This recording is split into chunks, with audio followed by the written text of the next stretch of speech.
उत्तराखंड के चमोली के नंदानगर में बादल फटा है। कुंतरी और धुरमा में 10 लोग लापता बताए जा रहे हैं। मलबे में 10 से 12 घर क्षतिग्रस्त हुए हैं। 2 लोगों को बचा लिया गया है। बचाव कार्य लगातार जारी है। कुंतरी और धुरमा में 10 लोग लापता बताए जा रहे हैं। 10 से 12 घर भी क्षतिग्रस्त हुए हैं।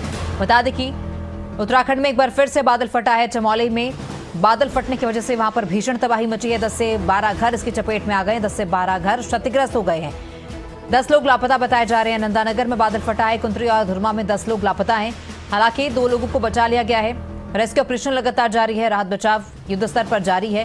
2 लोगों को बचाया भी गया है, लेकिन जो लोग लापता हुए हैं उनकी तलाश भी की जा रही है। इसी पर ज्यादा जानकारी के लिए हमारे ब्यूरो चीफ राशिफात अली जुड़ चुके हैं। राशिफात, उत्तराखंड में 24 घंटे में दूसरी बार बादल फटा है। इससे पहले सहस्त्रधारा में बादल फटा देखा हमने, कितनी भीषण तबाही हुई। सीएम धाम में भी मौके पर पहुंचे, उन्होंने प्रभावित इलाकों का दौरा किया। अब एक बार फिर से उत्तराखंड में वही जो दौर है देखने को मिल रहा है। 24 घंटे में दूसरी बार इस तरह की घटना सामने आई है। क्या फिलहाल मौके पर स्थिति है, कितना नुकसान हुआ है? तमन्ना, देखिए, रेस्क्यू ऑपरेशन तो अलग अलग स्थानों पर अभी जारी हैं, चल रहे हैं और बहुत बेहतर हालात नहीं कहे जा सकते, क्योंकि लगातार बारिश हो रही है। पिछले 24 घंटे से लगातार बारिश है और बारिश की वजह से कई जगह लैंडस्लाइड हुआ है, नदियों का जलस्तर बढ़ा है। नदियों के आसपास के रहने वाले जो लोग हैं, क्षेत्रों में रहते हैं, उनको बड़ा नुकसान उठाना पड़ा है। और मुख्यमंत्री पुष्कर सिंह धामी अभी भी, अगर रायपुर क्षेत्र की बात करें, तो स्थलीय निरीक्षण पर है। मुख्यमंत्री लगातार नजर बनाए हुए हैं। इससे पहले, निरीक्षण से पहले, उन्होंने एक खास बैठक की थी डिजास्टर मैनेजमेंट के साथ। वहां दिशा निर्देश जारी किए थे और उसके तुरंत बाद ही रायपुर जो क्षेत्र है, यहां पर निकले हैं निरीक्षण के लिए।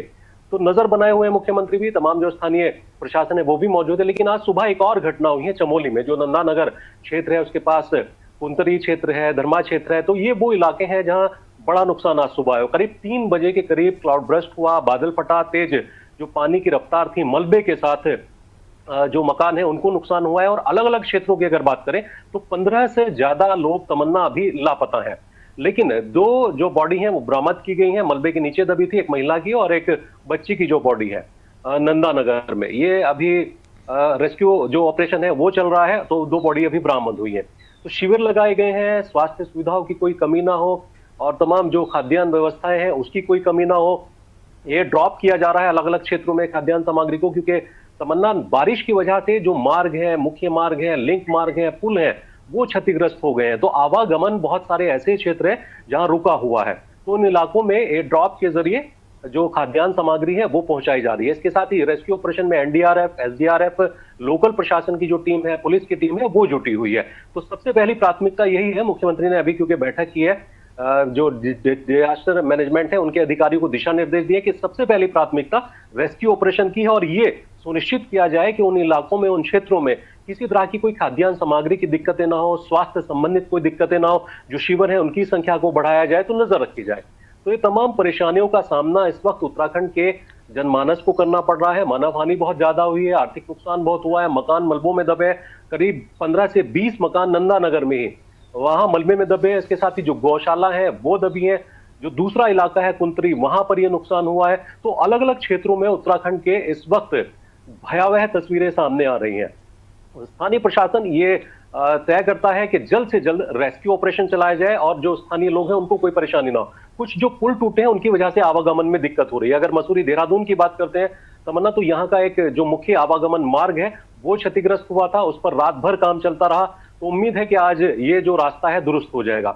हालांकि अभी ट्रैफिक को रोका गया। इसके साथ ही जो प्रेमनगर साइड का पुल था, जहां से हरियाणा से, उत्तर प्रदेश से उत्तराखंड की तरफ रुख किया जाता है, ये पुल क्षतिग्रस्त हुआ था, तो इस पर भी काम चल रहा है। तो बहुत सारा ऐसा नुकसान देखने को मिल रहा है जो कभी पहले देखने को नहीं मिला। इतनी भयावह आपदा इस वक्त उत्तराखंड में है और जनमानस तो खौफजदा कर रही है। बिल्कुल राशिफात, क्योंकि जिस तरह से आपने जानकारी दी, बहुत सारे मार्ग अवरुद्ध हैं, बहुत सारी सड़कें टूटी भी हुई हैं जिनके मरम्मत का कार्य जारी है।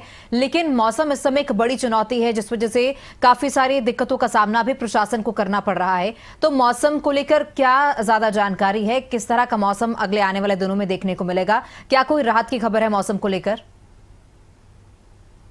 देखिए, अभी कोई राहत की खबर नहीं है। मौसम विभाग ने एडवाइजरी भी जारी की है। जो अलर्ट है, कहीं रेड अलर्ट है, कहीं येलो अलर्ट है और तेज गर्जना के साथ, बिजली के साथ, भारी वर्षा के साथ अलग अलग इलाकों में बारिश हो रही है, बिजली गरज रही है। वो चाहे मैदानी इलाके हों, वो चाहे पर्वतीय इलाके हों। तो जिस तरह की बारिश है उससे लोग डरे हुए हैं। अब देखिए जो पर्वतीय क्षेत्र है वहां लैंडस्लाइड होता है, नदियों का जलस्तर बढ़ता है, बादल फटने से जो फ्लो में मलबा आता है, पानी आता है और उसकी जद में जो इलाके होते हैं, क्षेत्र होते हैं, वहां खतरा ज्यादा बन जाता है। हालांकि जब मौसम विभाग अलर्ट जारी करता है तो उसके बाद जो स्थानीय प्रशासन है वो भी अलर्ट हो जाता है। जो लोग नदियों के आसपास रहते हैं उनके लिए खतरा सबसे ज्यादा होता है, तो उनको सुरक्षित स्थानों पर जो अपील की जा रही है कि वो सुरक्षित स्थानों पर जाएं और प्रशासन भी मदद करता है क्योंकि शिविर लगाए गए हैं अलग अलग जगह। जो लोग इस वक्त करीब 200 ऐसे लोग हैं यहाँ चमोली में जिनको अलग अलग सुरक्षित स्थानों पर स्थानीय प्रशासन ने रखा है, उनके लिए किसी तरह की कोई परेशानी ना हो ये भी सुनिश्चित किया है। तो अभी जो मौसम विभाग की अगर माने तो बहुत जल्द मौसम ठीक होने वाला नहीं है, अगले 2 से 3 दिन तक इसी तरह के हालात नजर आएंगे। राशिफत, बिल्कुल कोई आधिकारिक डाटा आपके पास है कि क्योंकि रोजाना हम देख रहे हैं इस तरह के मामले आ रहे हैं, लैंडस्लाइडिंग के, बादल फटने के, भारी बारिश की वजह से मकान जो है वो मलबे में दब जाते हैं, तो क्या कोई ऑफिशियल डेटा इसको लेकर कि अब तक कितनी जनहानि, कितने लोगों की जान इन हादसों में जा चुकी है और उनके लिए सीएम की ओर से क्या कोई राहत देने की बात सामने आई है, कोई मुआवजा देने का ऐलान सीएम की ओर से किया गया है जिन्होंने इन प्राकृतिक आपदाओं में अपनी जान गंवाई है? हाँ तमन्ना, देखिए अगर पिछले 2 महीने पर 1 महीने पर नजर डालें तो करीब 10 से ज्यादा जो मौत है वो आपदा में हुई है और करीब करीब अभी 50 से ज्यादा लोग लापता हैं। अभी हालिया अगर सुबह की बात करते हैं 3 बजे की, तो अलग अलग क्षेत्रों में चमोली के करीब 15 से ज्यादा लोग लापता हैं।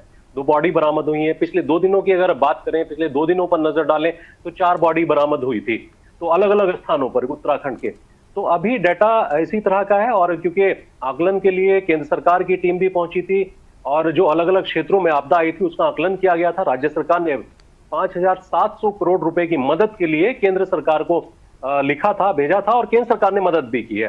प्रधानमंत्री नरेंद्र मोदी खुद पहुंचे थे, लेकिन उस दिन क्योंकि मौसम खराब था तो जॉली ग्रांट पर ही वो ठहरे और वहां उन्होंने एक उच्च स्तरीय बैठक की, दिशा निर्देश जारी किए, केंद्र सरकार से जो मदद का भरोसा है वो दिया गया और एक बजट भी जारी किया गया आपदा राहत कार्यों के लिए। राज्य सरकार भी अपने स्तर पर पूरी कोशिश कर रही है, लेकिन केंद्र सरकार की मदद के बिना इतना बड़ा क्योंकि आपदा आई है, नुकसान हुआ है, पुनः निर्माण कार्य होने हैं और जो राहत बचाव राशि देनी है पीड़ित परिवारों को वो भी जानी है, तो केंद्र सरकार की मदद के बिना यह संभव नहीं है।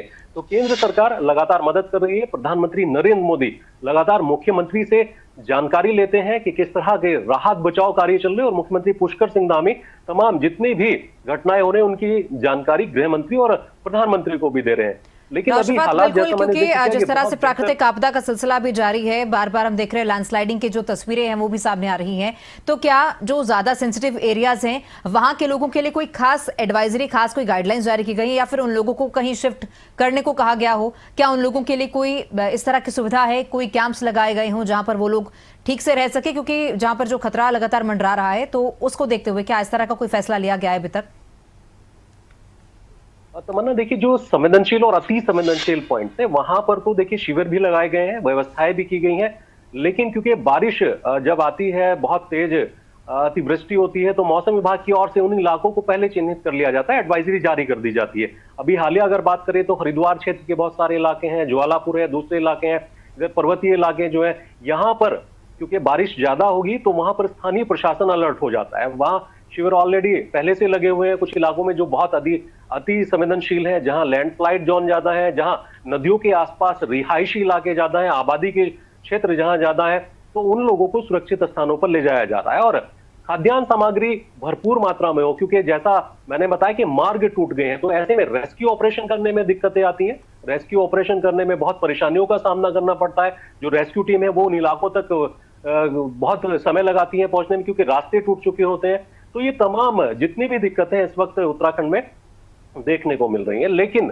राज्य सरकार पूरी तरह से नजर बनाए हुए, मुख्यमंत्री पुष्कर सिंह धामी चिंतित हैं, गंभीर हैं, लगातार बैठकों का दौर जारी है, उच्च स्तरीय बैठकें चल रही हैं, लगातार निरीक्षण कर रहे हैं मुख्यमंत्री भी और दिशा निर्देश भी जारी कर रहे हैं। तो अभी मौसम विभाग की अगर माने तो कुछ इलाके ऐसे हैं जहां अगले 1 से 2 दिन तक बहुत तेज बारिश हो सकती है, तो उन इलाकों में अलर्ट जारी किया गया, जो स्थानीय प्रशासन है पूरी तरह से मुस्तैद नजर आ। बहुत शुक्रिया राशिफत, जानकारी के लिए। अपडेट आपसे लेते रहेंगे।